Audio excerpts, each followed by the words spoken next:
به کنج صندلی بنشسته شبها مادری پیرم، تو شاید جامه دامادی می دوزی به صد نیت، که روز توی دیده بر قد من بشکنی ارمان، ببینی تا برنگ نو به حسن نو جوانیت، به آن دستان لرزان شرفمندت بمیرم من.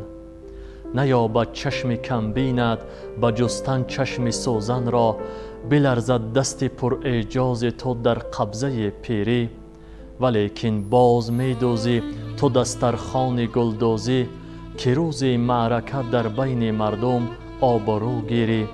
چه دنیایی است دنیای امید تو ایا مادر، ایا مادر.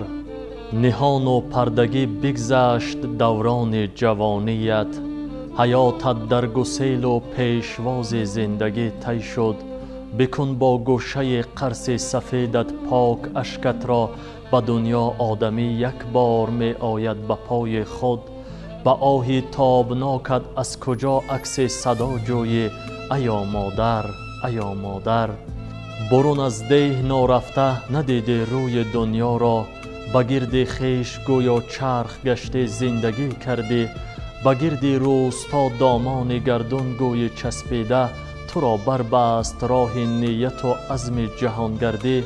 چی دارد عالم در خود نهان تو ایا مادر، ایا مادر. خدا گفتی و آیت خواندی و تعبیرها جستی، تو دایم هفت یک ماندی به زیر بالشت کودک، که شاید طفل بی باک و دلیر و قهرمان گردد. دل پیغمبران غنجد درون سینه کوچک، درون کلبه پست نظر ناگیری پر از دود.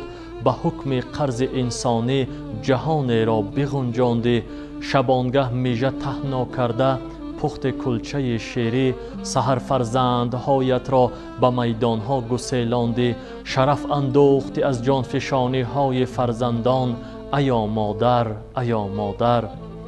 ببینی خواب شب فرزندهای مرده خود را، بیابی صحنه دیدار بینی های روحانی.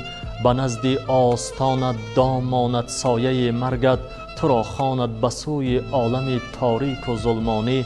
مترس از مرگ آخر بی زوال تو ایا مادر، ایا مادر. هزاران مرگ را اندوه و غم را پشت سر کردی، نخوردی و نپوشیدی و با صد رنج پروردی. مرا بگرفته زیر پر برای آن که در من زنده و حاضر ببینی باز.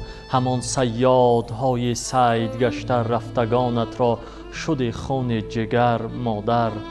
کنون امروز فرزندت جگربندت هنر آموخت، که یابد نان بی منت به نامت دفتر بگشاد دعای خیر گو مادر.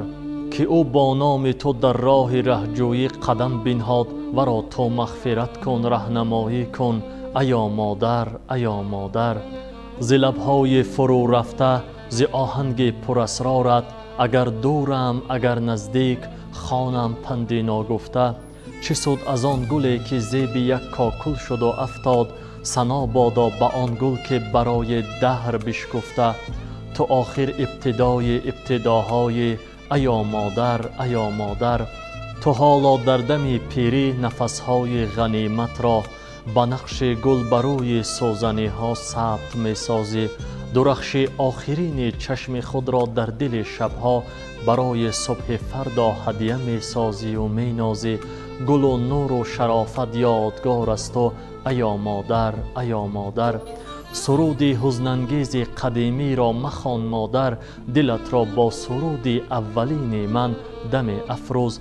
اگر دسترخوان و جامه نو دوزی با امید، نه تنها بهر من بهر همه فردایان هم دوز. غنیمت دان نصیب واپسینت را، سلامت باش ایا مادر، ایا مادر.